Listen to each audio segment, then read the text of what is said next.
ഖുദ്സ് പട്ടണം എപ്പോഴൊക്കെ ചരിത്രത്തിൽ നഷ്ടപ്പെട്ടോ അപ്പോഴെല്ലാം മുസ്ലിങ്ങളും ഭരണാധികാരികളും സുഖലോലുപന്മാരായിരുന്നു.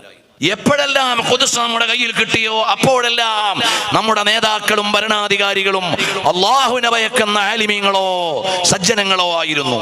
നാൾ വഴികൾ ഒരുപാട് പറയാനുണ്ട്.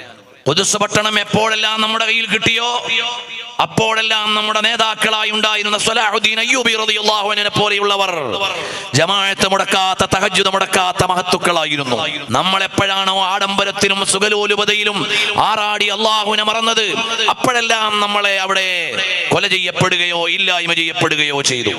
ഖുദ്സ് പട്ടണം നമ്മുടെ കയ്യിൽ നിന്ന് പിടിച്ചെടുത്ത ഒരു സമയം ഞെരിയാണിക്കൊപ്പം രക്തം തളം കെട്ടി നിൽക്കുന്ന നേരമായിരുന്നു എന്ന് ചരിത്രത്തിലുണ്ട്.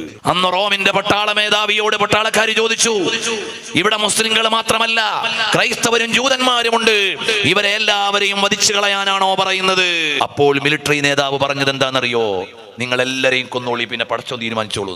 അങ്ങനെ രക്തരൂക്ഷിതമായ ഒരു കാലത്ത് നിന്ന് മോചിപ്പിച്ചു കൊണ്ടുവന്നു മഹാനായ സ്വലാഹുദ്ദീൻ അയ്യൂബി തങ്ങൾ. യൂറോപ്പ് മുഴുവനും നമ്മുടെ കയ്യിലായിരുന്നു. ആ യൂറോപ്പിലെ അവസാനത്തെ പള്ളിയും ഇല്ലായ്മ ചെയ്യപ്പെട്ടപ്പോൾ നമ്മൾ സുഖലോലുപന്മാരായിരുന്നു. വർത്തമാനം ചരിത്രത്തിന്റെ ആവർത്തനമാണ്. ഇന്നലകളെ കുറിച്ച് നമ്മൾ വായിക്കണം. നമ്മൾ ഇൽമിനും ഇസ്ലാമിനും ആത്മീയതയ്ക്കും പ്രാധാന്യം കൊടുത്താൽ നമ്മളെ വെല്ലാൻ ഒരാൾക്കും സാധ്യമല്ല.